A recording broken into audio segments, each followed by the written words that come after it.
দেখুন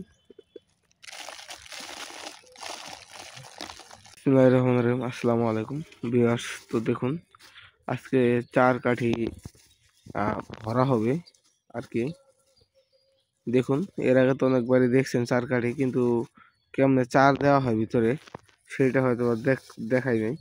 তো আজকে দেখতে পারবেন যে কিভাবে চার কাঠির ভিতরে চার দেওয়া হয়। তো দেখুন এই হলো চার কাঠি চার দেওয়ার আগের অবস্থায়। চার দেওয়ার পর কি অবস্থা হয় সেটা দেখবো আমরা। দেখুন একটু ঘুরিয়ে দেখাই যে জিনিসটা কেমন আসলে। এই যে দেখুন এই এক সাইডে শুধু কাটা। ওস্তাদ যে সাইড কাটা এটা কি বাড়ি মোড়া থাকে না? এটা বাড়িতে থাকে না, এই সাইড বাড়িতে থাকবে। আর এই যে দেখুন একটা লাঠি ঢুকিয়ে নেওয়া হয়েছে। এই যে দেখাই, দেখুন একটা লাঠি ঢুকিয়ে নেওয়া হয়েছে।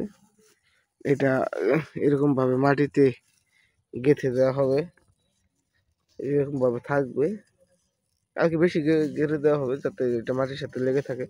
আর এটা থাকবে এরকম ভাটির দিকে, দেখাইতেছি। তো এটা থাকবে এরকম ভাটির দিকে, মাছ আসবে আর এই সাইডে একটু একটু করে খাবে। তো মাছটা চারের সাইডেই থাকবে, অন্য জায়গায় যাবে না আর কি, এই জন্য এটা দেওয়া।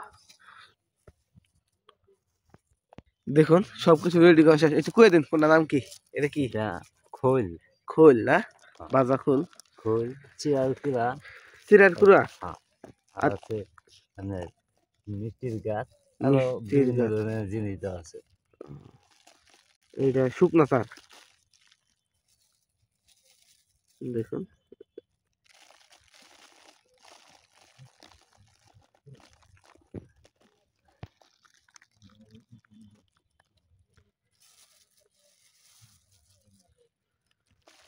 গুতাই গুতাই শক্ত করে বলো না গো।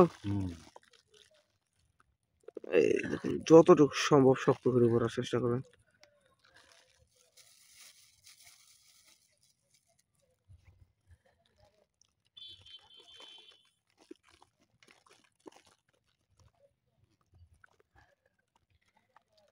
হ্যাঁ দেখুন কিরকম ভাবে ভরা হচ্ছে।